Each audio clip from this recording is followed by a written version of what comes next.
अब जो ब्रिटेन में पाया गया उसे अल्फा वेरिएंट कह दिया गया, जो साउथ अफ्रीका में पाया गया उसे बीटा वेरिएंट, जो ब्राज़ील में पाया गया उसे गामा वेरिएंट कह दिया गया। उसी तरह इंडिया में दो वेरिएंट पाए गए थे, हल्का सा चेंजिंग था। एक था B16172, एक B16171। तो एक का नाम रखा गया डेल्टा वेरिएंट,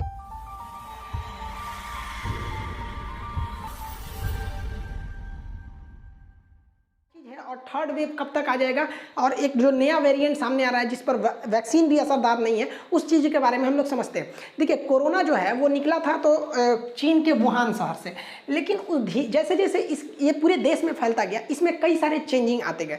जैसे अगर आज से 200 साल पहले देखिएगा तो हम लोग के जो परदादा वगैरह थे उनका कई सारे ऐसे वंश बढ़ते गए, तो उसी में हम लोग के कई सारे पटीदार बन गए, जिसको हम लोग गोतिया बोलते हैं, लोग रिश्तेदार होते गए। तो सब एक दूसरे से हल्का हल्का मैच होते हैं, जैसे मतलब हल्का हल्का ही मैच करते हैं। उसी तरह वायरस में भी होता है, जितनी ज़्यादा इनकी संख्या करोड़ों में जाएगी, थोड़ा थोड़ा चेंजिंग आते रहेगा। तो हम लोग के पास अभी कई टाइप के कोरोना आ गए हैं। तो इन कोरोना के चेंजिंग को हम लोग कहते हैं म्यूटेशन या अलग अलग वेरिएंट कहते हैं। जब शुरुआत हुआ था तो उसे केवल सिंगल कोरोना कहा गया था, वुहान से जो आया था चाइना के, अभी तो पूरी दुनिया में पहुंच गया। अब कोई भी कोरोना जो है जब एक से दूसरा बनता है तो जिसे हम रेप्लिकेशन कहते हैं, तो वहाँ पर उसमें कई सारे प्रोटीन्स वगैरह होते हैं कोरोना के, जो जेनेटिक मटेरियल है।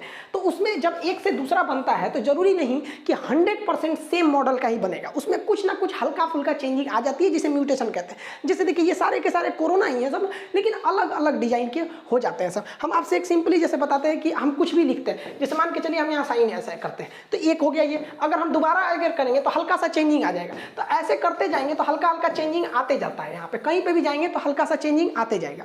तो इसी को कहते हैं म्यूटेशन।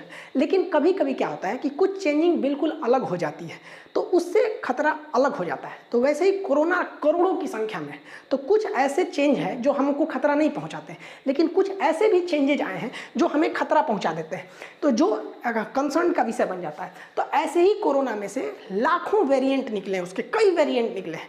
तो जिस वेरिएंट से खतरा नहीं रहता है उस वेरिएंट को हम लोग ध्यान से नहीं देते हैं, लेकिन कुछ ऐसे भी चेंजिंग होते हैं जो हमें खतरा दे देते हैं। जैसे एक था B117, ये ब्रिटेन में पाया गया। एक था B1351, ये साउथ अफ्रीका में। P1 ब्राज़ील में। ऐसे इंडिया में B16172, ऐसे इंडिया में पाया गया। अब ये जो B1 P1 ये सब देख रहे हैं, ये जेनेटिक कोड होता है, इसकी एक अलग ब्रांच ही है। काफ़ी जटिल ये चीज़ होता है, जेनेटिक कोड को डिसाइड करना, उस हिसाब से ये नाम दिया जाता है। लेकिन यहाँ एक समस्या हो गया, किसी को ये नाम बोलने में बड़ा दिक्कत होता था। अब B117 बोलने से अच्छा वो कहता था कि ब्रिटेन वाला कोरोना है ये। अब भारत वाला क्या B16172, अब ये बोलने से ज़्यादा था, वो कहता था इंडियन कोरोना है। भाई भारत वाला वेरिएंट है, ब्राज़ील वाला। अब इन देशों को हो गया ऐतराज।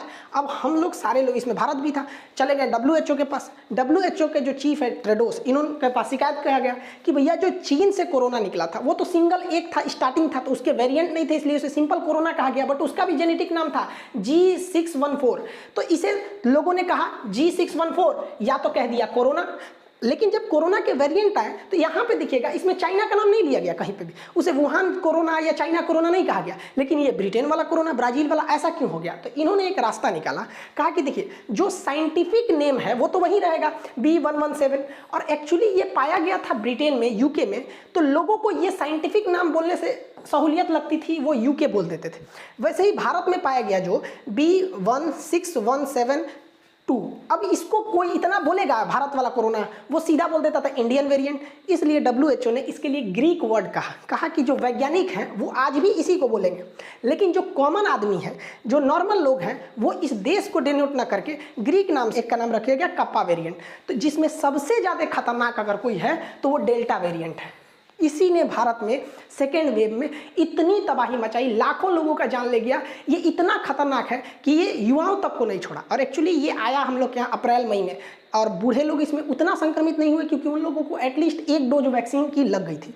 तो भारत पूरी दुनिया में अभी ये सबसे खतरनाक इशू बना हुआ है, डेल्टा वेरिएंट। अब अगर WHO ने ऐसा नाम नहीं जुगाड़ किया रहता तो आज पूरी दुनिया में लोग क्या कहते हैं कि इंडियन वेरिएंट बहुत खतरनाक है, इंडियन वेरिएंट बहुत खतरनाक है। ससुरा जहाँ से चाइना से शुरू हुआ, चाइना का नाम ही नहीं बदनाम होता, और हम लोग खामखा में पिस जाते। इस वजह से इस तरह के नाम दिए गए, लेकिन साइंटिस्ट आज भी इसके जेनेटिक कोड के नाम से ही बुलाते हैं। लेकिन जो परंपरा थी, देश के ओरिजिन जहाँ से इसकी पहली शुरुआत हुई जाती थी, अब उसे खत्म कर दिया गया।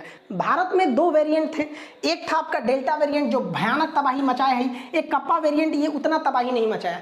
लेकिन अभी भारत में जीनोम सीक्वेंसिंग में एक और वेरिएंट पाया गया जिसका नाम है डेल्टा प्लस वेरिएंट।